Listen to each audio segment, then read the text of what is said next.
वो कुर्बानी करते हैं, उनकी कुर्बानी होगी कि नहीं होगी? वो नमाज़ पढ़ते हैं, उनकी नमाज होगी या नहीं होगी? 10,000 का बकरा लेके कुर्बानी कर रहे हो, लेकिन सूदी कारोबार लिखते तो हो, काम है, एंट्री तो करते हो, आपकी कुर्बानी कहाँ से जायज़ हो जाएगी? क्लियर कर दूं? नहीं होगी। क्यों? क्योंकि कोई बैंक ऐसा नहीं है जहां सूद का कारोबार लिखा ना जाता हो, दर्ज ना होता हो। स्टेट बैंक ले लो, ICICI बैंक ले लो, ग्रामीण बैंक ले लो, रिजर्व बैंक, कोई भी बैंक हो, आप उसमें नौकरी कर रहे हैं, आप खाते नहीं हैं, आपके अकाउंट में पैसा जमा है, आप उतना ही निकालते हैं जितना आपका है, सूद बढ़ता आप छोड़ देते, आप नहीं खा रहे हैं, ठीक है, अच्छी बात है, बहुत अच्छा है, लेकिन सिर्फ खाना ही नहीं है। अल्लाह के नबी ने फरमाया लानतुल्लाहि अला आकिलिर रिबा व मुकिलहु व कातिबहु व शाहिदही व क़ालहुम सवाउन। अल्लाह के नबी की यह हदीस है। अल्लाह के नबी सल्लल्लाहु अलैहि वसल्लम ने फरमाया, अल्लाह की लानत हो सूद खाने वाले पर, सुनिए, अल्लाह की लानत हो सूद खाने वाले पर। डेढ़ फुटिया ने तो आपको हंसाया है, हम यहाँ कुरान सुना रहे हैं, हदीस सुना रहे हैं।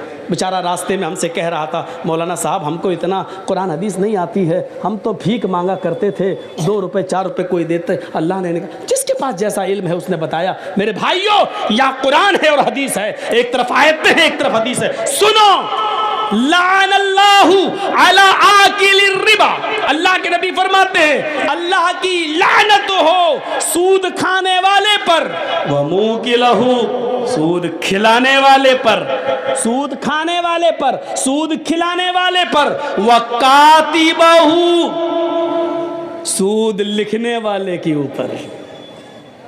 जर्जी साहब सूद खाते नहीं हैं, किसी को 1 लाख दे के 10 भी नहीं ले रहे हैं। बैंक में मेरा भी पैसा 1 लाख जमा है, 1 साल के बाद निकाल रहे हैं तो 1 ही लाख निकाल रहे हैं, जो बढ़ गया ब्याज तो हम नहीं ले रहे, नहीं साहब ब्याज हम नहीं खाएंगे, लेकिन हम बैंक में नौकरी कर रहे हैं। आपका 1 लाख का 1,03,000 हो गया, हम लिख तो रहे हैं, हम चढ़ा तो रहे हैं कि 1,03,000, आपका बढ़ गया, लिख तो रहे हैं हम 1,03,000। ये लिखने पर भी लानत। और क्या कहा? वह शाहिदही, गवाही देने वाला, सूद लेने वाले की भी गवाही, सूद देने वाले, हाँ मेरे सामने इसने दिया था, हाँ मेरे सामने इसने लिया था, इन दोनों गवाहों पर भी लानत। और क्या कहा अल्लाह के रसूल ने? वक़ालहुम सवाउन, ये सब बराबर हैं, खाओ या ना खाओ, लिख रहे हो खाने वाले के बराबर हो, उस पर चाहे कितनी इबादतें कर लें, हज कर लें, लेकिन हमारा आपसी ताल्लुक़ एक दूसरे से अगर अच्छा नहीं है तो हमारी इबादत बेकार है। याद रखिएगा, बहुत अहम चीज़ बतला रहा हूँ मैं।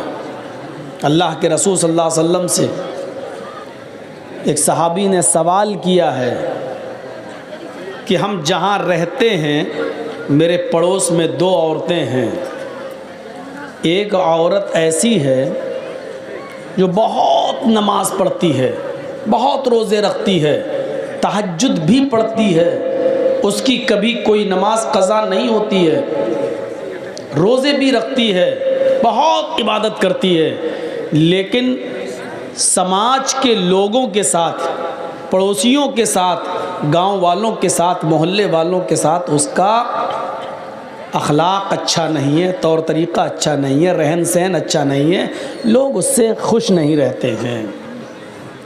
तो अल्लाह के नबी सल्लल्लाहु अलैहि वसल्लम ने फ़ौरन ये नहीं देखा कि वो नमाज कितनी पढ़ती है, रोज़ा कितना रखती है, हज कितना करती है, नबी अकरम की ज़बान से फ़ौरन ये जुमला निकला, हिया फिन्नार, वो जहन्नमी है। कहाँ चली गई नमाज? कहाँ चले गए रोज़े? कहाँ चली गई तहज्जुद? पूछने वाला पूछ रहा है, अरे अल्लाह के नबी बहुत इबादत करती है, बहुत रोज़े रखती है, बहुत नमाजें पढ़ती है, तहज्जुद भी नहीं छोड़ती है, लेकिन इबादत गुजार तो बहुत बड़ी है, लेकिन मोहल्ले के लोग, समाज के लोग उससे खुश नहीं रहते हैं, यानी उसका अखलाक अच्छा नहीं है, उसकी ज़बान अच्छी नहीं है, लोगों से गुफ्तगू वो अच्छी नहीं करती है। अल्लाह के नबी से पूछना चाहा कि इस औरत की इबादत का क्या है, तो अल्लाह के नबी ने क्या कहा, हिया फिन्नार, वो दोज़ख में जाएगी, जहन्नम में जाएगी। कहा अल्लाह के रसूल एक और औरत रहती है हमारे बगल में, वो नमाज तो कम पढ़ती है, सिर्फ फ़र्ज़ पढ़ लेती है, नवाफिल का अहतमाम ज़्यादा नहीं करती है, सिर्फ फ़र्ज़ रोज़े रमज़ान के रख लेती है और बकिया नफली रोज़े नहीं रखती है। वो बहुत इबादत गुजार नहीं है, जितनी इबादत करना है फ़र्ज़ है उतना ही बस वो करती है, मज़ीद उसको इबादत की तौफीक नहीं मिलती, तहज्जुद नहीं पढ़ती वो। लेकिन उसके पड़ोसी उससे खुश हैं, उसका गांव, समाज, मोहल्ला, बिरादरी उससे बहुत खुश है, वो लोगों के साथ मिलती बहुत अच्छी तरीके से है, उसकी ज़बान से किसी को तकलीफ़ नहीं होती है, उसके अखलाक, करैक्टर, स्वभाव बहुत अच्छा है।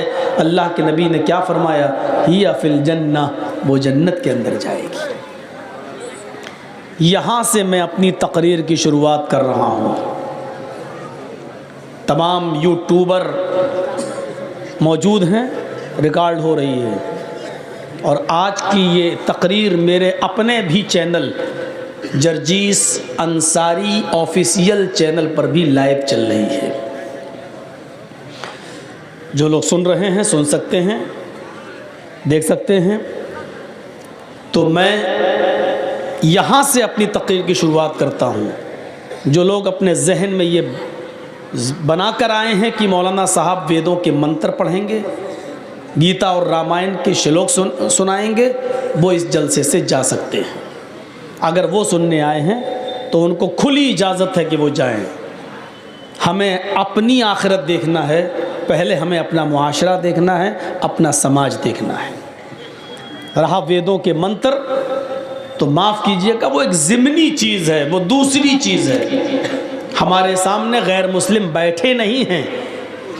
जब कहीं हिंदू लोग जलसा कराते हैं या सर्वधर्म सम्मेलन होता है तो वहाँ वो चीज़ें बोली जाती हैं जहाँ ये बताना मकसद होता है कि इस्लाम ये कहता है और हिंदू धर्म ये कहता है। लेकिन मेरे सामने जो मुखातब हैं, मेरे सामने जो मौजूद लोग हैं, वो माफ़ कीजिएगा मुसलमान हैं, और मुसलमानों के सामने वेदों के मंत्र पढ़ना मैं इसको ज़्यादा मुनासिब नहीं समझता। ज़रूरत पड़ी तो देख लिया जाएगा, लेकिन ये जहन बनाकर अगर आप आए हैं तो अपने जहन से निकाल दीजिए।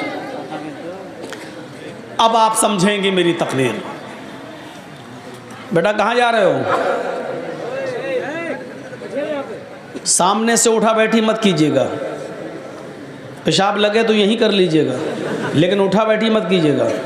सबसे ज़्यादा डिस्टर्ब हमको यहाँ से होता है, इधर उधर से भागे कोई दिक्कत नहीं। पहले हम अपने ताल्लुकात और अपने मामलात देखें। अच्छा, ये तो कन्फर्म है कि हम और आप इस दुनिया में भेजे गए हैं तो अल्लाह की इबादत के लिए भेजे गए हैं, और ये भी कन्फर्म है कि हमारे बाप आदम को जिस जन्नत से निकाला गया था और माँ हव्वा को, हमें और आपको उसी जन्नत को दोबारा पाने के लिए यहाँ भेजा गया है कि उस मकाम को दोबारा हासिल कीजिए जिस मकाम से हमने तुम्हारे बाप आदम और तुम्हारी माँ हव्वा को निकाला था। तो ये कन्फर्म है कि हम और आप इस दुनिया में उस खोए हुए मकाम को दोबारा पाने के लिए और उसकी तैयारी करने के लिए इस दुनिया में आए। और हम ये नमाज़ पढ़ रहे हैं, रोज़े रख रहे हैं, इबादत कर रहे हैं, लेकिन हमारे आपसी ताल्लुकात आपस में अच्छे नहीं हैं तो हमारी इबादतें कबूल नहीं। अल्लामा हेशमी मजमाउज़ ज़वाइद के अंदर एक रिवायत नकल करते हैं, कहते हैं कि क़यामत का दिन होगा, मैदान महशर सजी हुई होगी, लोगों का हिसाब किताब हो रहा होगा, नामे आमाल लोगों को उनके हाथ में दे दिए जाएंगे, नेक लोगों को उनके राइट हैंड में, सीधे हाथ में, और बदकारों को, बुरे का अमल करने वालों को उनके लेफ्ट हैंड में यानी उनके उल्टे हाथ में नामे आमाल दे दिए जाएंगे। कुछ लोग खड़े होंगे, अभी उनको नामे आमाल नहीं मिले होंगे, ये तहज्जुद गुजार होंगे, नमाजें इनकी कभी नहीं छूटी होंगी, फजर की नमाज भी इनकी कभी तर्क नहीं हुई होगी, अजान से पहले ये मस्जिद में पहुंचने वाले लोग होंगे। हाजी होंगे, नमाजी होंगे, मौलवी होंगे, अभी इनको इनके हाथ में नामे आमाल नहीं मिला होगा, लेकिन इनको उम्मीद होगी हमने तो बड़ी नमाजें पढ़ी हैं, बड़े रोज़े रखे हैं, बड़ी इबादतें की हैं। फरिश्ता जब मुझे मेरे हाथ में नामे आमाल देगा तो दाहिने हाथ में नामे आमाल देगा। लेकिन फरिश्ता जब उसके हाथ में नामे आमाल देने आएगा तो ये अपना दाहिना हाथ बढ़ाएंगे। फरिश्ता आमाल नामा पीछे कर लेगा और कहेगा कि तुम अपना उल्टा हाथ, अपना बायां हाथ बढ़ाओ। वो कहेंगे फरिश्तों से, क्या कह रहे हो, बायां हाथ? हमने तो नमाजें पढ़ी हैं, हमने तो रोज़े रखे हैं, हमने तो हज किए हैं, हमने तो तहज्जुद पढ़ी हैं, हमें उल्टे हाथ में नामे आमाल क्यों दोगे? फरिश्ता कहेगा मैं ये कुछ नहीं जानता, मेरे रब ने तुम्हें उल्टे हाथ में नामे आमाल देने का हुक्म मुझे दिया है, बढ़ाओ अपना बायां हाथ। ये नमाजी, ये रोज़दार, ये तहज्जुद गुजार, ये हाफिज, ये मौलवी, ये हाजी मजबूर होकर अपना बायां हाथ बढ़ाएगा और उसको उसके उल्टे हाथ में नामे आमाल दे दिया जाएगा। अब ये बाएं हाथ में नामे आमाल पढ़ेगा, खोलेगा, देखेगा ये बुराई, ये बुराई, ये बुराई, ये बुराई, ये बुराई, हर वर्क पन्ना उलटता जाएगा, पेज उलटता जाएगा, उसमें बुराइयां ही बुराइयां लिखी होंगी। उसकी एक भी नमाज का जिक्र नहीं, एक भी रोज़े का जिक्र नहीं, एक भी हज का जिक्र नहीं, एक भी तहज्जुद का जिक्र नहीं। वो ये देखेगा, अपना नामे आमाल उठाकर बंद कर देगा, चीखेगा और चिल्लाएगा आईना हसनाती या रब्बल आलमीन, आय अल्लाह इसमें तो मेरे गुनाह ही गुनाह लिखे हैं, हमारे नामे आमाल में तो बुराइयां ही बुराइयां लिखी हुई हैं। हमने जो नमाजें पढ़ी थी वो कहाँ चली गई, हमने जो रोज़े रखे थे वो कहाँ चले गए, हमने जो हज किया था वो कहाँ चला गया, हमने जो तहज्जुद पढ़ी थी वो कहाँ चला गया, हमने जो सदका और खैरात किया था मस्जिदों में और मदरसों में जो हमने चंदा दिया था, ये नेकियां कहाँ चली गई। आईना हसनाती या रब्बल आलमीन, आय अल्लाह मेरी नेकियों का क्या हुआ, मेरी नेकियां कहाँ चली गई। आवाज आएगी गैब से, ओ मेरे बंदे तेरी गीबत ने, तेरी चुगली ने, तेरे हसद ने, तेरे कीने ने, एक मुसलमान के खिलाफ तेरे दिल में जो नफरत थी, इस नफरत ने, इस हसद ने, इस गीबत ने, चुगली ने तेरी नेकियों को बर्बाद कर दिया, तेरी नेकियों को ख़त्म कर दिया। अब तेरे नामे आमाल में नेकियां नाम की कोई चीज़ नहीं रही। तू अपने मुसलमान भाई से जला करता था, हसद किया करता था, उसको परेशान किया करता था, उसके खिलाफ षड्यंत्र रचा करता था, पीठ के पीछे उसकी गीबत किया करता था। तेरी गीबत ने, चुगली ने, हसद ने, कीने ने, बुग़्ज़ ने, इनाद ने तेरी दुश्मनी को खत्म, तेरी नेकियों को ख़त्म कर दिया है। अब हमारे पास तेरे नामे आमाल में सिवाय गुनाहों के और कोई चीज़ नहीं। ये गीबत, ये चुगली, ये हसद, ये कीना, ये बुग़्ज़, ये इनाद, ये दुश्मनी, एक दूसरे से ये नफरत इतनी बुरी चीज़ है कि ये हमारी नमाज़ों को ख़त्म कर देती है, हमारे रोज़े को बर्बाद कर देती है, हमारी इबादतों को चौपट कर देती है। हम नमाज पढ़ रहे हैं लेकिन बाहर निकल के आए अपने भाई की गीबत करते हैं, ये नमाज हमारी ख़त्म कर दी जाती है, सवाब से हमें महरूम कर दिया जाता है। ईमानदारी के साथ बताइए हमारे समाज में ये बुराई चल रही है कि नहीं चल रही है, ये आम हो चुका है या नहीं हो चुका है। कुरान पढ़िए, इन्नमल मुमिनून इख्वा फअस्लिहू बैन अख्वैकुम, ये दो चीज़ें हो गई। पहले तो अल्लाह ने कहा इन्नमल मुमिनून इख्वा, सब मुसलमान मोमिन आपस में भाई हैं। पहले एक रिश्ता जोड़ा, पहले अहमियत बताई। देखो एक मुसलमान को दूसरे मुसलमान की इज्जत उसी तरह करना चाहिए जिस तरह वो अपने भाई की करता। कोई अगर उसके भाई को गाली दे दे तो उसको बर्दाश्त नहीं होता है, ऐसे ही अगर कोई किसी मुसलमान को सताए तो इसको बर्दाश्त नहीं होना चाहिए, उसको अपने भाई की तरह समझना चाहिए। पहले एक रिश्ता जोड़ा, इन्नमल मुमिनूना इख्वा, दुनिया के अंदर जहां भी मुसलमान है वो तुम्हारा भाई है। और फिर दूसरी चीज बताई, फअस्लिहू बैना अखवैकुम, जब तुम्हारे दो भाइयों के दरमियान किसी बात को लेकर तनाज़ा हो जाए, झगड़ा हो जाए, इख्तिलाफ हो जाए, किसी बात को लेकर मन मिटाव हो जाए, किसी बात को लेकर उन दोनों के दरमियान जुदाई हो जाए, तो ये गांव वालों की जिम्मेदारी है, ये समाज की जिम्मेदारी है, ये पूरी कौम की जिम्मेदारी है कि उन दो मुसलमान भाइयों के दरमियान उस लड़ाई को ज़्यादा दिनों तक न रहने दें, बल्कि पूरा समाज मिलकर उन दोनों को मिला दे। फासलिहू बैना अखवैकुम, समाज के लोगों को चाहिए कि उन दोनों की सुलह करा दें, उन दोनों को मिला दें। ये दूसरी चीज़ है। दो चीज़ों पर गौर करिएगा आज की तकरीर में, बस पहली चीज़ सब भाई हैं, और दूसरी चीज़ दो भाइयों के दरमियान, दो मुसलमानों के दरमियान, सिर्फ दो, यहाँ तो पूरा ख़ानदान, पूरे ख़ानदान से दुश्मनी मोल लिए हुए है, सिर्फ दो मुसलमानों के दरमियान अगर गांव में कोई लड़ाई है आपस में किसी बात को लेकर, और आपको मालूम है कि ये दोनों 1 साल से नहीं बोल रहे हैं, 2 साल से नहीं, तो ये पूरा समाज गुनाहगार होगा, पूरा गांव गुनाहगार होगा। पूरे गांव की और पूरे समाज की जिम्मेदारी ये बनती है कि उन दोनों के दरमियान सुलह करा दें।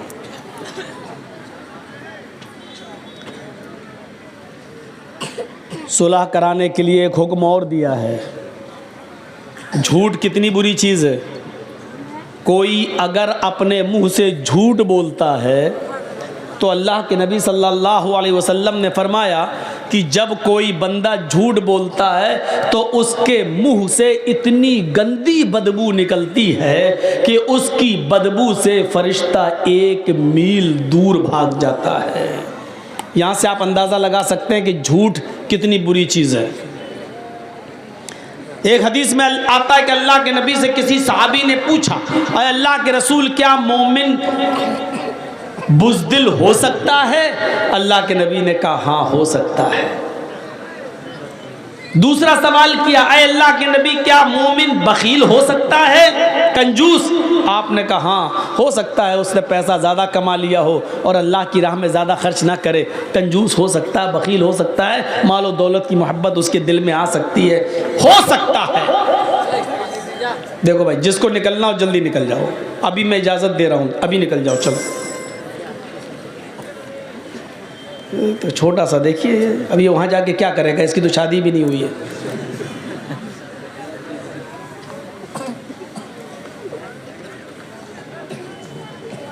देखो भूल गया ना मैं, यही डिस्टर्ब होता है मुझे।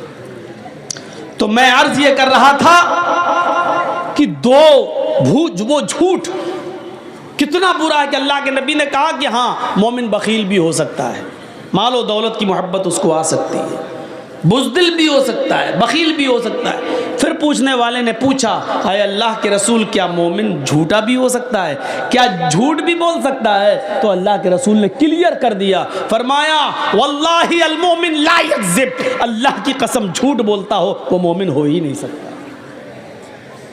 मोमिन और झूठ, मुसलमान और झूठ, ये दो अलग अलग चीजें हैं। मुसलमान और झूठ नहीं, मुसलमान में बुज़दिली आ सकती है, मैदान जंग में लड़ रहा है, काफिरों से लड़ रहा है, देखा ये बहुत ज़्यादा भारी पड़ रहे हैं, नहीं हमें मार डालेंगे, पीठ फेरी, चुपचाप से भाग गए मैदान छोड़कर। हालांकि ये भी गुनाह है, नहीं भागना है मैदान जंग में से, चाहे मौत ही आ जाए, लेकिन पीठ दिखा के नहीं भागना, ये भी गुनाह है। लेकिन अल्लाह के रसूल ने कहा इसकी वजह से आपको ईमान से निकाला नहीं जाएगा। गुनाह है लेकिन मोमिन रहोगे, उसका गुनाह तुम्हें पड़ेगा। मालो दौलत की मोहब्बत है, साहब आपने 1000 कमाया, दे दो ना 100 रुपये मदरसे को, नहीं नहीं साहब 50 ले लो, नहीं नहीं, बखीली आ सकती है। मालो दौलत की मोहब्बत आपको घर कर सकती है, लेकिन इसकी वजह से आपको ईमान से खारिज नहीं किया जा सकता है, आप मोमिन रहेंगे। लेकिन फिर पूछा क्या मोमिन झूठा भी हो सकता है? तो अल्लाह के रसूल चौंक गए और यकबैक बोले, बैक वक्त नहीं, मोमिन के अंदर झूठ की सिफत पैदा नहीं हो सकती। जो झूठ बोले वो मोमिन नहीं। लेकिन यहां अल्लाह के नबी क्या कह रहे हैं, अगर दो मुसलमान आपस में लड़ जाएं और उन दोनों में 3 दिन से ज्यादा नफरत भर जाए, 3 दिन से ज्यादा वो गुफ्तगू नहीं कर रहे हो, तो समाज मोहल्ले के लोगों को चाहिए कि उनमें सुलह कराई जाए। अगर सुलह कराने में मेहनत कर रहे हैं और सुलह नहीं हो रही है, ये लोग आपस में एक नहीं हो रहे हैं, 1000 कोशिशें करने के बावजूद भी दो मुसलमान भाई आपस में एक नहीं हो रहे हैं, लेकिन आपको मालूम है कि झूठ अगर बोला जाए तो ये एक हो जाएंगे। अल्लाह के नबी यहां झूठ बोलने की इजाजत दे रहे हैं। क्या कह रहे हैं, लैसल कद्दाब अल्लज़ी युस्लिहु बैनन नास। उन दो मुसलमानों के दरमियान अगर सुलह कराने के लिए, उनको एक करने के लिए अगर तुम्हें झूठ का सहारा लेना पड़े तो बोल दो तुम झूठ, झूठ बोलकर उनको एक कर दो, तुम्हें गुनाहगार नहीं लिखा जाएगा, तुम्हें ईमान से खारिज करार नहीं दिया जाएगा। यानी दो मुसलमानों को एक करने के लिए झूठ बोलने की इजाजत दे दी गई।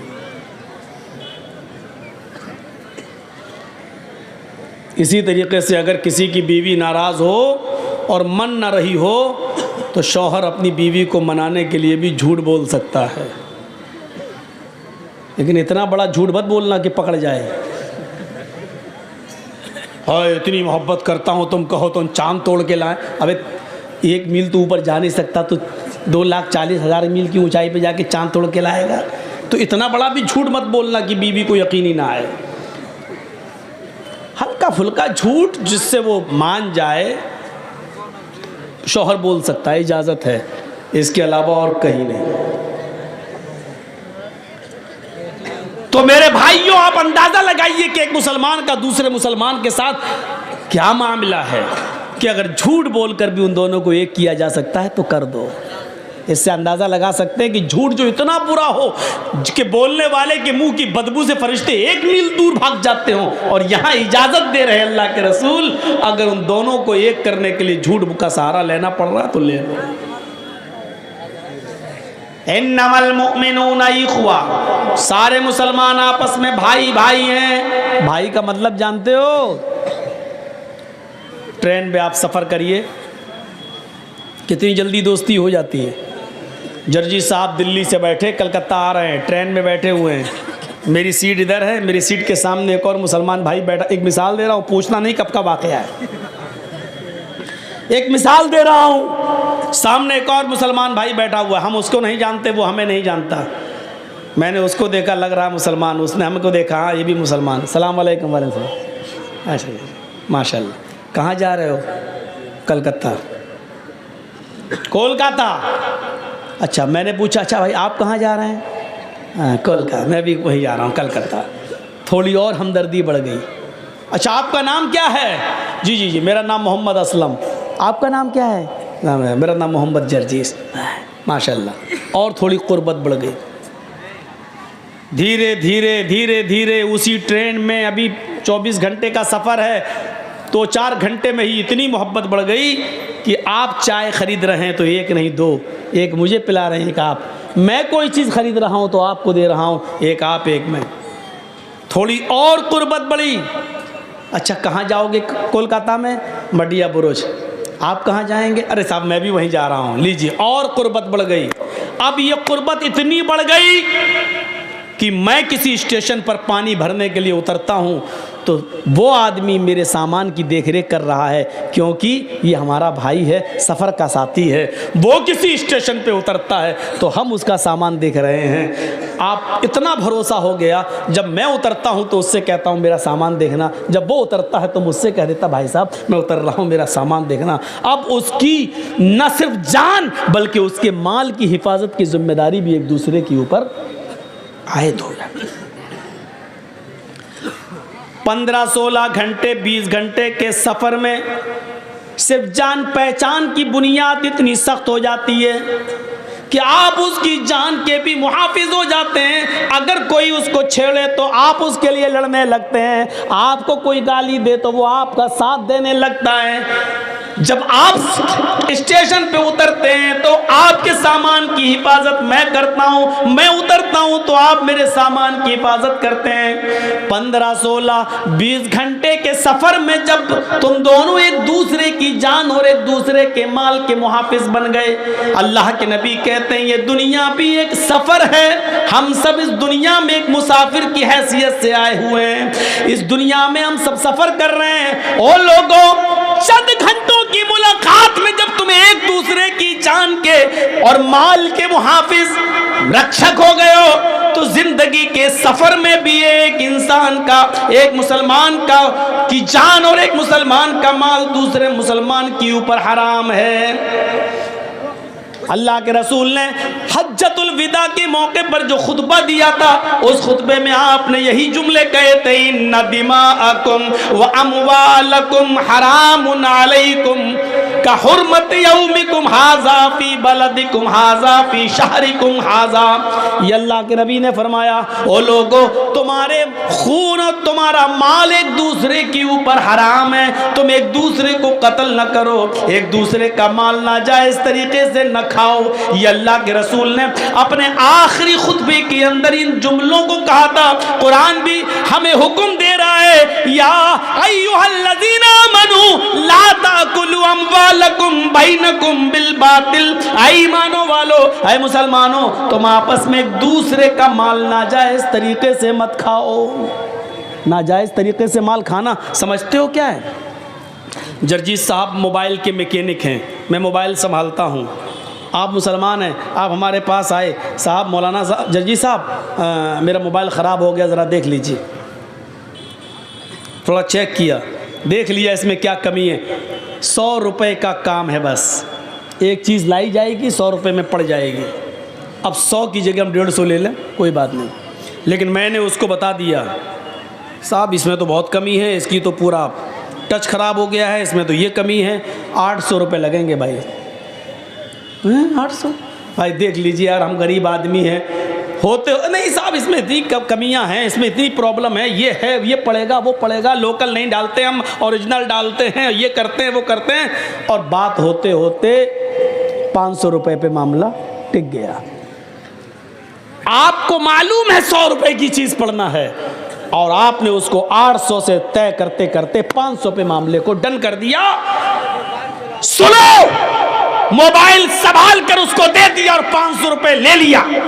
ये 500 रुपए लेके जब आप अपने घर जाते हो, गोश्त खरीदते हो, खाना बनाते हो, या इससे कोई कपड़ा खरीदते हो, पहनते हो, अल्लाह की कसम आपने नाजायज तरीके से उससे जो माल कमाया है, इस माल को खाकर अगर आप नमाज पढ़ेंगे तो आपकी नमाज कबूल नहीं होगी। अगर इस 500 रुपए से आपने कोई कुर्ता खरीदा और कपड़ा पहनकर नमाज पढ़ रहे हो तो आपकी नमाज आपके मुंह पे मार दी जाएगी, कबूल नहीं होगी, क्योंकि आपने नाजायज तरीके से माल कमाया है।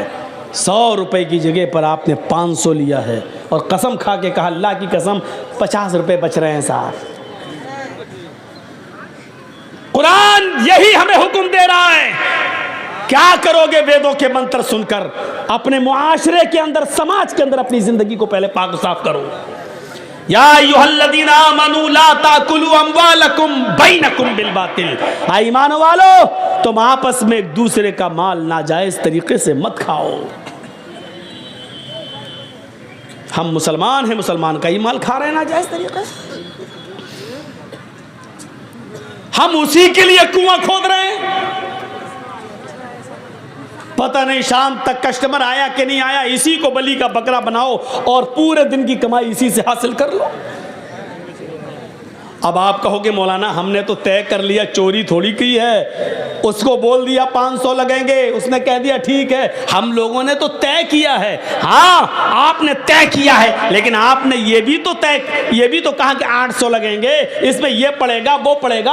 आपने उसको क्लियर क्यों नहीं किया? 100 रुपए की चीज आएगी, लेकिन मैं 800 लूंगा, देना हो तो दो।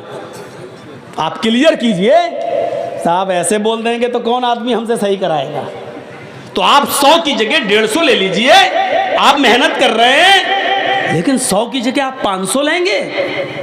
और ये कह के लेंगे कि अल्लाह की कसम हमें 50 बच रहे हैं, अपनी औलाद की कसम 50 बच रहे हैं, हमें प्रॉफिट नहीं हो रही है, हम सिर्फ लागत ही लागत ले रहे हैं, हम आपसे कमा नहीं रहे हैं। ये कहकर आप ये नाजायज तरीका है पैसा कमाने का। इसी तरीके से कोई भी बिजनेस आप कर रहे हैं, कपड़ा बेच रहे हैं, 100 रुपए का कपड़ा 500 रुपए में आप बेच रहे हैं, आपको मालूम है 500 बताएंगे तो 300 में बिकेगा, लेकिन वो कपड़ा आपको मालूम है कि अगर 150 में भी बिक जाए तो हमें फायदा है, 50 रुपए बच रहे हैं, लेकिन आपकी नीयत पहले से ये है 500 बताएंगे 300 तक पे हम डन कर देंगे, लेने वाला लेगा। ये भी नाजायज एक किस्म है पैसा कमाने की मेरे भाइयों, इस तरीके से नहीं। काजी शुरैह जिनको हजरत अली ने काजी बनाया था, जज बनाया था, इनको एक घोड़ा खरीदने की जरूरत पड़ी, मार्केट में घोड़ा खरीदने के लिए जाते हैं। और सुनो, अब आपके पास से जो भी आदमी उठे उसको हाथ पकड़ के बिठा दो जमीन पर, सुनने भी आना चाहेगा, आगे भी बैठेगा, जर्जी साहब की शक्ल भी दिखनी चाहिए और उठ के भी भागेगा। सब शुगर के मरीज हैं क्या? पेशाब ज्यादा आता है क्या?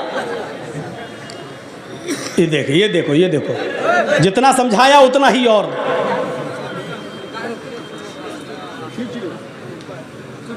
नहीं समझा रहा हूं तो और सीना जो मेरे सब मोदी बन रहे हैं, नहीं मानूंगा बात, अपने मन की बात, यहीं बैठे रहना, अब जाना नहीं कहीं। ज्यादा तेज आ रहा क्या? कमर में लग रहा है इसीलिए कह रहे खड़ा हो जाओ। तो जाओ जाओ जाओ, चलो जल्दी जाओ। इतनी जल्दी कमर में लग गया, अभी तो काम ही नहीं लियो कमर वाला।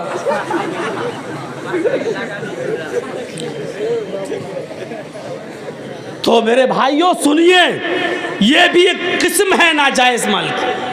काजी शुरैह ने एक घोड़ा खरीदना चाहा और घोड़ा खरीद रहे हैं, तो घोड़े वाले से पूछा घोड़ा बेच रहे हो? कहाँ, कितने का? उसने कहा 400 दिरहम का। काजी शुरैह ने कहा देखूं 400 का है या 300 का, ये तो चलाने के बाद पता चलेगा। क्या मैं तुम्हारे घोड़े को चला सकता हूँ? थोड़ी देर के लिए मैं ट्राई कर सकता हूँ? काजी शुरैह, घोड़ा बेचने वाले ने कह दिया ले लो। ये हमदर्दी हमारे अंदर भी आनी चाहिए, यही इस्लाम है। काजी शुरैह उस घोड़े पर बैठे और उसकी लगाम पकड़ी और चला कर देखा, और फिर लौट कर आए, एक चक्कर लगाकर कहने लगे घोड़े वाले सच बताओ कि ये घोड़ा तुम कितने का दे रहे हो? उसने कहा 400 दिरहम का। नहीं, तुम्हारा घोड़ा तो 400 से भी ऊपर का है, मैंने इस घोड़े की रफ्तार से अंदाज़ा लगाया है, शायद तुम किसी मजबूरी में तुम बेच रहे हो। मुझे सच बताओ घोड़े की सही कीमत क्या है? कहा नहीं, मैं तो 400 दिरहम मुझे मिल जाए, मुझे जो ज़रूरत है उतना ही मैंने बता दिया। काजी शुरैह ने कहा कि नहीं, तुम्हारा घोड़ा 500 दिरहम का है। घोड़ा बेचने वाले ने कहा इधर सुनिए, इधर देखिए,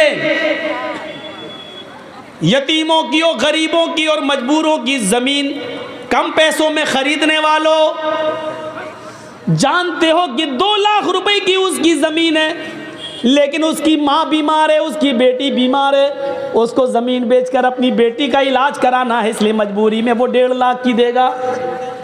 और हम इंतज़ार कर रहे हैं कि वो अपनी बेटी का या अपनी बीवी का इलाज या अपने बच्चे का इलाज कराएगा, तो 2 लाख की ज़मीन 1.5 में भी बेचेगा और हम 1.5 में ख़रीद लेंगे, जबकि हमें मालूम है कि उसकी ज़मीन 2 लाख की है, कीमत उसकी सही है, लेकिन मजबूरी में वो 1.5 लाख के बेच रहा है और हम 1.5 लाख की उसकी ज़मीन ले रहे हैं। ये भी पैसे की एक हराम किस्म है, जो तुम चाहे उसने अपनी मर्जी से क्यों न दी हो, लेकिन तुम्हें मालूम है कि उसने मजबूरी से दी है, तो आपकी ये 1.5 लाख रुपए की ली हुई 50,000 का जो चूना लगाया आपने, ये हराम कमाई होगी और इसने पूरी कीमत को हराम कर दिया है, और तुम एक मजबूर की मजबूरी का फायदा उठा रहे हो। ये माफ किए जाने लायक जुर्म नहीं है। सुनो, काजी शुरैह कहते हैं तुम्हारा घोड़ा तो 500 दिरहम का है, तुम 400 क्यों मांग रहे हो? उसने कहा सुनो, 400 दिरहम की मुझे ज़रूरत है, मैंने कीमत 400 मांगी है, अगर आप 500 देना चाहें तो ये आपकी मर्जी, वरना मेरी तरफ से सिर्फ 400 फिक्स है। यही कहेगा बेचने वाला। साहब आपको अच्छा लग रहा है और 500 देना चाहते तो दे दीजिए, लेकिन हमारी तरफ से 400 है। काजी शुरैह कहते हैं मैं एक और चक्कर लगाता हूँ। उन्होंने एक और चक्कर लगा कर देखा और देखकर फिर लौट कर आते हैं और कहते हैं घोड़े वाले तुम अपनी मजबूरी नहीं बताना चाहते हो, मत बताओ, लेकिन मैंने दोबारा तुम्हारे घोड़े को चला कर देखा तो मैं यकीन के साथ कह सकता हूँ तुम्हारा घोड़ा 500 से भी ऊपर का है, ये 600 दिरहम के लायक है। घोड़ा बेचने वाला फिर कहता है काजी साहब मेरी तरफ से 400 दिरहम है, अगर आप 600 दे दें 500 दे दें तो ये आपकी मर्जी है, लेकिन मेरी तरफ से 400 दिरहम उसकी कीमत है। काजी शुरैह कहते हैं रुको, एक और चक्कर लगाया और आकर कहते हैं कि तुम्हारे घोड़े में कोई कमी नहीं है, ये घोड़े की कीमत तो 700 दिरहम भी तुम बताओ तो मुनासिब है। उसने कहा 400 मेरी तरफ से, ऊपर आप अगर जो दे देंगे वो बखुशी मैं कबूल कर लूँगा। काजी शुरैह एक और चक्कर लगाते हैं और चक्कर लगाने के बाद आते हैं और अपने पॉकेट से 800 दिरहम निकाल कर देते हैं और कहते हैं तुम्हारा घोड़ा 800 के लायक है, ये पकड़िए कीमत। अब तुम किसी मजबूरी में अगर 400 का बेच रहे हो तो ये तुम्हारी मजबूरी हो सकती है, लेकिन मैं तुम्हारी मजबूरी का नाजायज़ फ़ायदा नहीं उठाऊंगा। मैंने जो मुनासिब समझा और तुम्हारे घोड़े की जो कीमत होती है वो मैंने अपने हिसाब से बिल्कुल जायज़ दी है, ये 800 दिरहम के लायक तुम्हारा घोड़ा है। काजी शुरैह ने 800 दे दिए, मांगे 400 दे दिए 800 और साथ में क्या कहा मैं तुम्हारी मजबूरी का फ़ायदा नहीं उठाता हूं, इसलिए मैंने 800 दे दिए हैं, जिस लायक है तुम्हारा घोड़ा।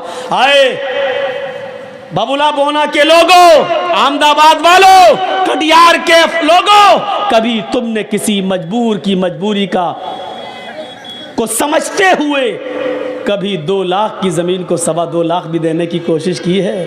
कभी किसी गरीब की 2 लाख की ज़मीन को 2.5 लाख में भी खरीदा है, ये सोचकर कि चलो वो अपनी बेटी का इलाज करा लेगा, चलो उसकी माँ को कैंसर है वो अपनी माँ का इलाज करा लेगा, हमारी ज़मीन पड़ी रहेगी, 2 की जगह 2.5 में हम बेच ले रहे हैं, 2-3 साल में उसकी कीमत बढ़ जाएगी, हम तो फिर कमा लेंगे। क्या कभी हमने किसी मजबूर की मजबूरी का फायदा को देखते हुए उसकी 2 लाख की ज़मीन को 2.5 लाख में लेने की कोशिश की है? नहीं, 2 की ज़मीन को 1.5 में तो लेने वाले इस महफिल में भी हज़ारों मिल जाएंगे, सैकड़ों मिल जाएंगे, बहुत मिल जाएंगे, लेकिन 2 लाख की ज़मीन को 2.5 लाख में लेने वाला एक भी नहीं मिलेगा। अगर उठवाया जाए तो एक भी नहीं मिलेगा।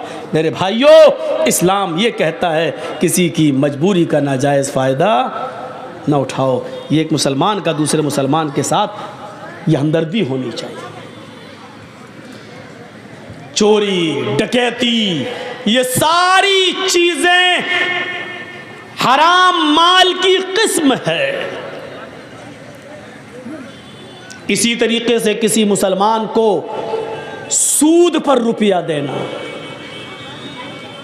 साहब तुम्हें मजबूरी, हाँ 1 लाख रुपए दे दो, मेरी बेटी की शादी है, हम 1 साल में लौटा देंगे। 1 साल में लौटाओगे तो 1,25,000 लूँगा। का ठीक है दूंगा। 1,10,000 दो, ठीक है दूंगा। ये भी हराम माल की एक किस्म है। किसी को हम मदद तो कर रहे हैं, कर्ज तो दे रहे हैं, लेकिन शर्त ये लगा रहे हैं कि 1 लाख रुपए की जगह पर हम 1 साल के बाद तुमसे 1,40,000 लेंगे, 1,20,000 लेंगे, बढ़ के लेंगे, क्योंकि हमारा पैसा जा रहा है। अगर हमारे पास होता तो 1 साल में हम कितना कमाते, लिहाजा हम 20,000 तुमसे ज़्यादा लेंगे। और आपकी मजबूरी है, आपने ले लिया और उसने 1 लाख की जगह 1,20,000 तय कर दिया। जानते हो ये ज्यादा रकम क्या क्या कहलाती है? सूद। या अय्युहल्लज़ीना आमनू ला ताकुलुर रिबा ज़आफ़न मुज़ाफ़तन, ऐ मुसलमानों तुम सूद ब्याज को दुगना और चौगुना करके मत खाओ। सुनिए, जिसने 1 लाख रुपया दिया बदले में 5 महीने 6 महीने के बाद 1 साल के बाद 1,10,000 1,20,000 लिया। उसने कितना बड़ा जुर्म किया है। इस्लाम की नजरिए से देखना चाहते हो तो सुनो, अल्लाह के नबी फरमाते हैं अर्रिबा सबऊन हुबन, अर्रिबा सबऊन हुबन व ऐसरुहा अयन की हर रजुलु उम्महू। 1,00,000 देकर 1,10,000 लेने वालों सुनो, 1,00,000 देकर 1,20,000 लेने वालों सुनो, अपने मुसलमान भाई का नाजायज फायदा उठाने वालों सुनो। अल्लाह के नबी फरमाते हैं, मोहम्मद रसूलुल्लाह फरमाते हैं, जिसने 1 देकर 1,20,000 लिया, 1 देकर 1,10,000 लिया, ये सूद है। और सूद के 70 दर्जे हैं। सबऊना खूबन, सूद के 70 दर्जे हैं। ये 70 दर्जों में जो तुमने 1 लिया है, कितना बड़ा जुर्म किया है। उसका सबसे हल्का जुर्म क्या है, सबसे हल्का दर्जा क्या है। आई सरूहा अयन की हर रजुल उम्महू, एक आदमी अपनी मां के साथ निकाह कर रहा है। एक मर्द, एक नौजवान अपनी मां के साथ निकाह कर ले, निकाह हो जाएगा। हदीस में निकाह का लफ्ज है अयन के हर रजुल उम्महू, मर्द अपनी मां के साथ निकाह कर रहा है। कहने का मकसद क्या बता दूं, जरा सुनो सूद खाने वालों, सुनो निकाह का लफ्ज क्यों कहा है। अल्लाह के रसूल ने कहा जैसे कोई मर्द अपनी मां के साथ निकाह कर रहे, निकाह होगा ही नहीं। माँ कितनी खूबसूरत हो, बेटा माँ के साथ निकाह पढ़ रहा है। मौलाना जर्जी साहब निकाह पढ़ा रहे हैं। अल्हम्दुलिल्लाह नहमदु व नस्तईनु व नस्तगफिरु या अय्युहल्लज़ीना आमनु तक़ुल्लाह हक़्क़ तुक़ातिही व ला तमूतुन्ना इल्ला व अंतुम मुस्लिमून। या अय्युहन्नासु तक़ू रब्बकुमुल्लज़ी ख़लक़कुम मिन नफ़्सिन वाहिदा व ख़लक़ मिन्हा ज़ौजहा व बत्थ मिन्हुमा रिजालन कसीरन व निसाअ वत्तक़ुल्लाह अल्लज़ी तसाअलूना बिही वल अरहाम इन्नल्लाह काना अलैकुम रक़ीबा। या अय्युहल्लज़ीना आमनु तक़ुल्लाह व क़ूलू क़ौलन सदीदा युस्लिह लकुम अअमालकुम व यग़फ़िर लकुम ज़ुनूबकुम व मन युतिइल्लाह व रसूलहु फ़क़द फ़ाज़ फ़ौज़न अज़ीमा। ये निकाह में ये 3 आयतें पढ़ी जाती हैं 3 जगह से, हमने पढ़ दी और निकाह कर भी दिया माँ के साथ। लेकिन इन कुरान की आयतों के पढ़ने के बावजूद माँ बेटे पर हलाल नहीं होगी, यानी निकाह नहीं होगा। पूरा कुरान पढ़ दिया, उसके बाद निकाह पढ़ा दिया, फिर भी निकाह नहीं होगा।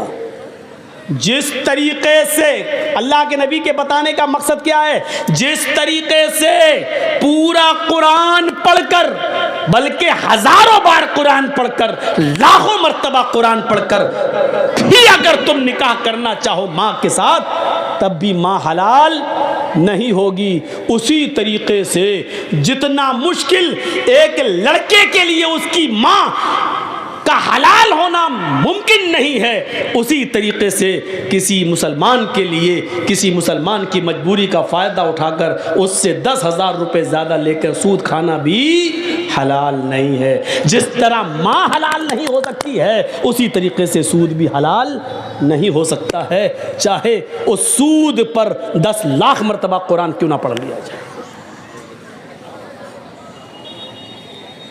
और दूसरा मकसद क्या है अल्लाह के रसूल के ये बताने का, सुनो, बहुत सुन चुके हो वेदों के मंत्र।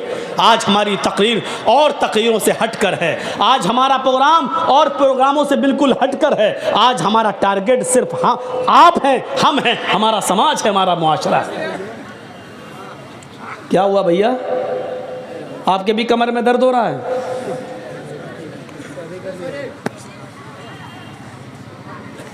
फ़ोन आ गया किसी का? रात में 2 बजे किसका फ़ोन आ सकता है? आप हंस रहे हैं। आज के इस जलसे में कितने लोग फ़ोन पे बात करके आए होंगे, आ रही हो, फलां दुकान पे फलां जगह मिलेंगे।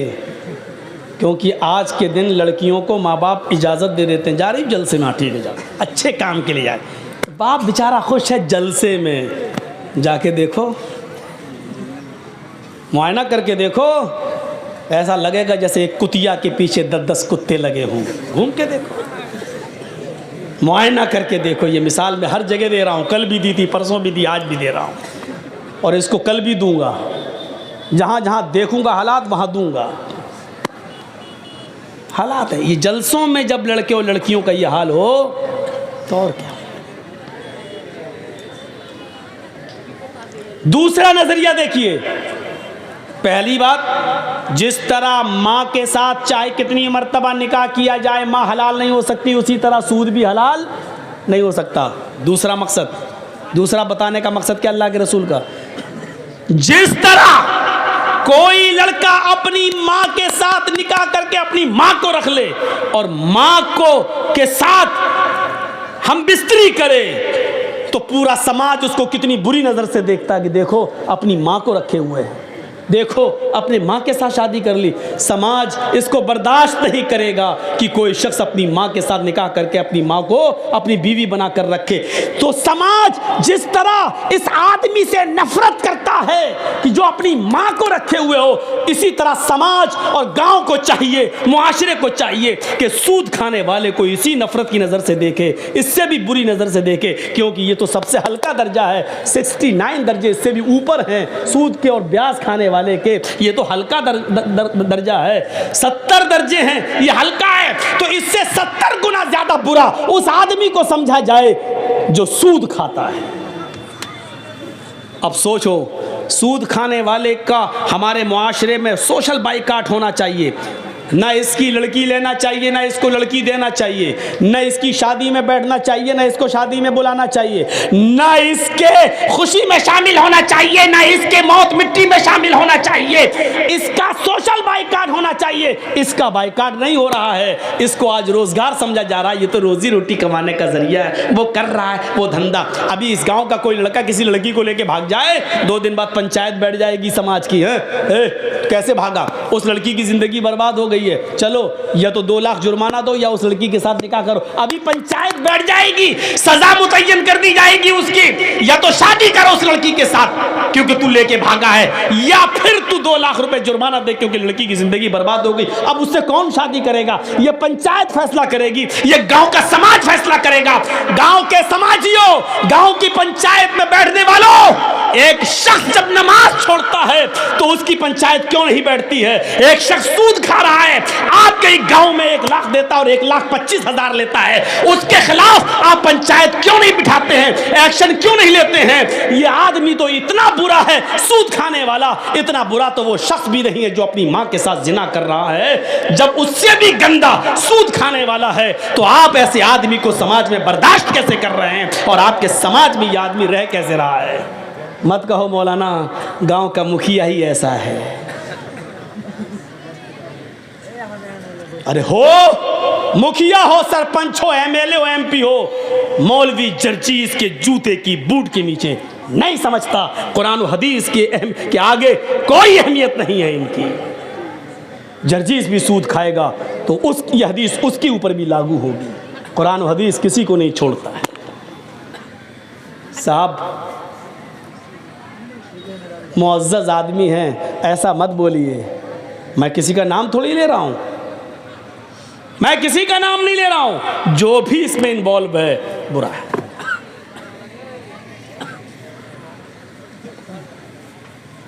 एक और हदीस सुना देता हूं, उसके बाद बात को आगे बढ़ाता हूं। दिरहमु रिबा याकुलहु रजुल व हुवा यअलम अशद्दु मिन सित्ततिन व सलासीन ज़नियतन, रवाहु तबरानी। यह हदीस इमाम तबरानी ने लाए हैं।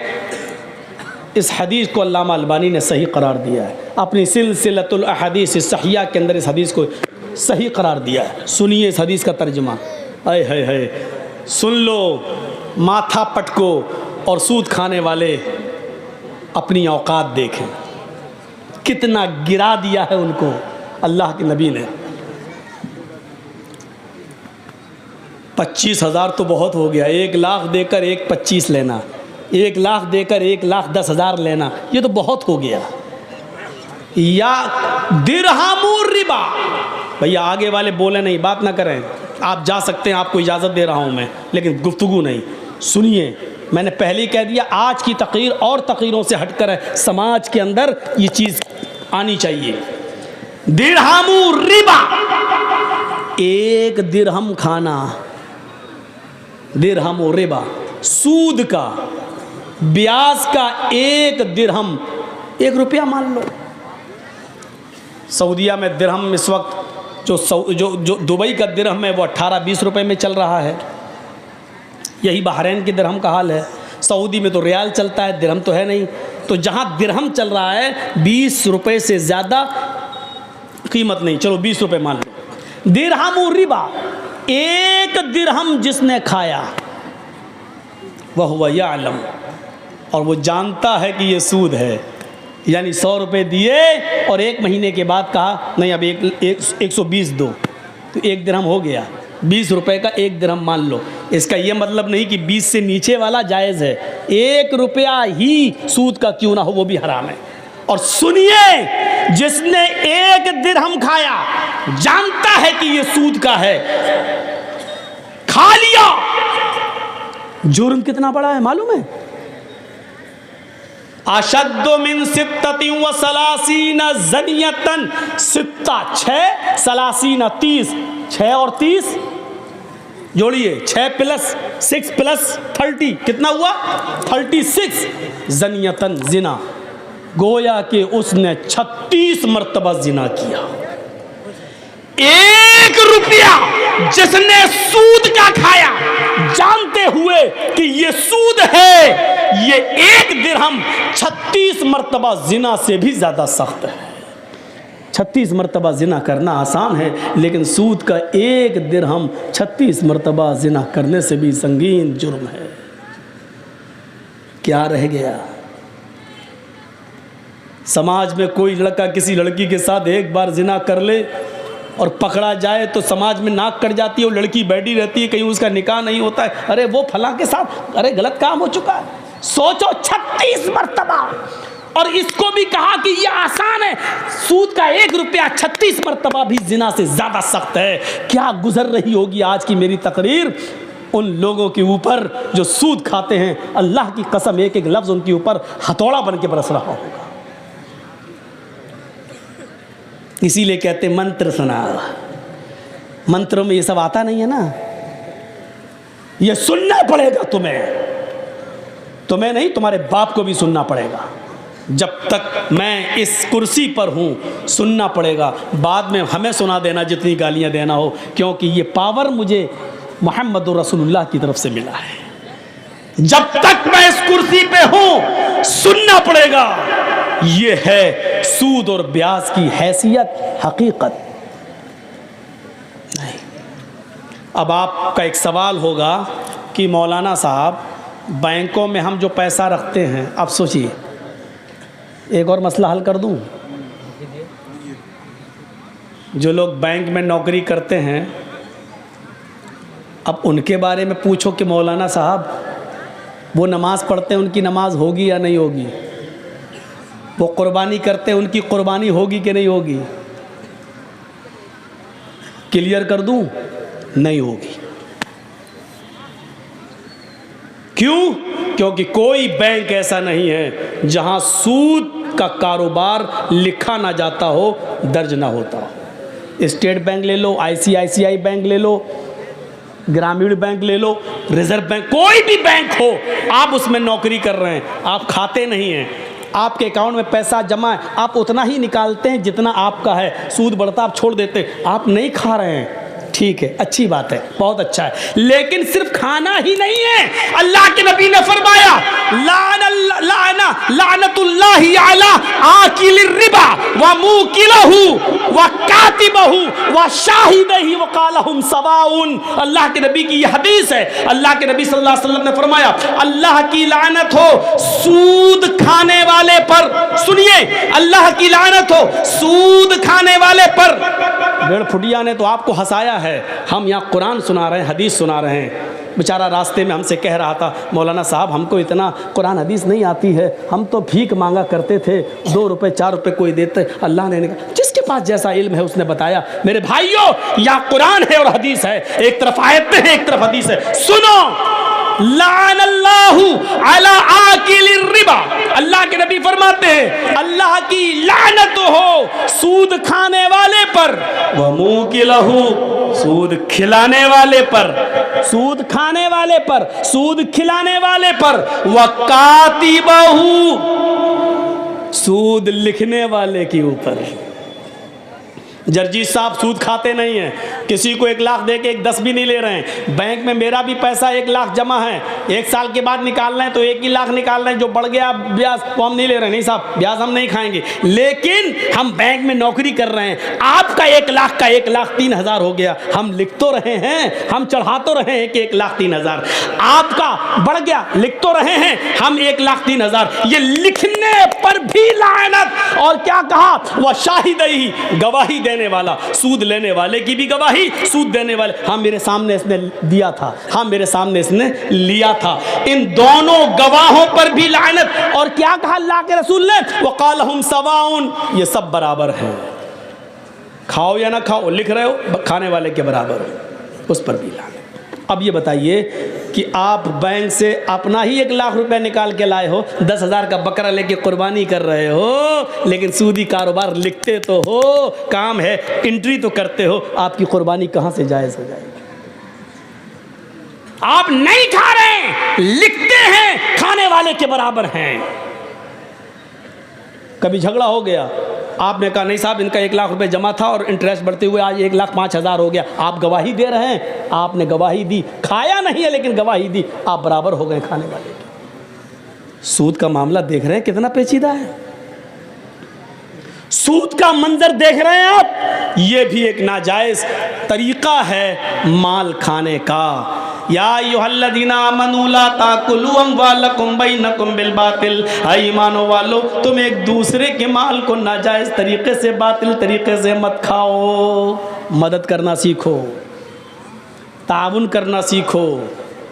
अल्लाह की कसम, अल्लाह के रसूल सल्लल्लाहु अलैहि वसल्लम फरमाते हैं कि अगर तुम अल्लाह पर वैसे भरोसा कर लो जैसे करना चाहिए, तो अल्लाह तुम्हें ऐसे ही रिज्क देगा खाने के लिए जैसे चिड़ियां भूखे पेट घोंसलों से निकलती हैं और शाम को जब आती हैं तो पेट भरा हुआ होता है। अच्छा, हम और आप कितनी रोटी खा सकते हैं? 2 बड़ी है, 3 4 छोटी छोटी, हम लोगों के यहाँ बड़ी बनती हैं, आपके यहाँ छोटी बनती है, बड़ी भी बनती है आप लोगों के यहाँ, मैं जानता हूँ। कलाई की रोटी तो बहुत ही बड़ी बनती है। अब सुनिए मेरे भाइयों, यहाँ आपको बोलने की ज़रूरत नहीं है, वो जब उसकी तकरीर चल रही थी तो आप बोले, हंसे, सब कुछ हुआ, लेकिन यहाँ सुनिए आप कितनी खा लेंगे। एक मछली होती है, व्हेल मछली, सुना है नाम? व्हेल मछली, जानते हो वो समंदर में जब घूमती है, समंदर में रहती है, वो एक दिन में कितना खाती है? मुँह फड़ा सारी मछलियों को खा गई, को जो मुंह में आ रहा है। एक दिन में 40 टन, 1 किलो नहीं, 2 किलो नहीं, 3 किलो नहीं, 40 टन खाती है। 100 किलो का 1 कुंटल, 100 कुंटल का 1 टन, देख रहे हैं ना? 100 किलो का 1 कुंटल और 100 कुंटल का 1 टन, कितना खाती है? 40 टन। कितने दिन में? 1 दिन में। मेरा रब वो है जो व्हेल मछली को भी समंदर की तारीकी में, अंधेरे में 40 टन उसको खाना खिलाता है, 40 टन उसके पेट में पहुंचाता है, उस मछली को भी भूखा नहीं सोने देता है।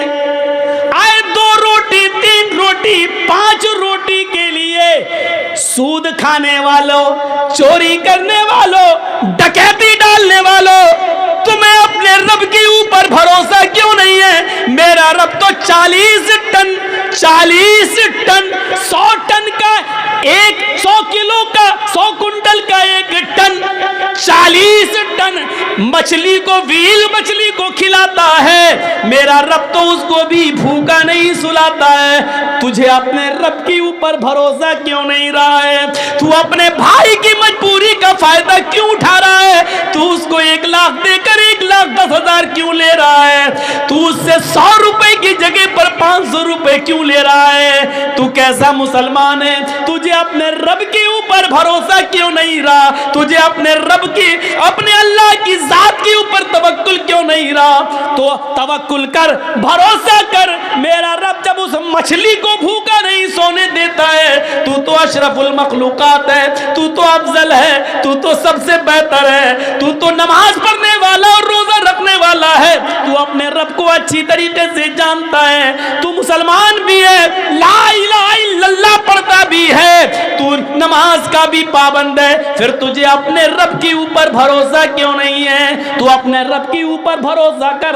अल्लाह कहता मेरे बंदो मेरे ऊपर वैसे ही भरोसा करो जैसे करना चाहिए, तो हम तुम्हें भी वैसे ही रिस्क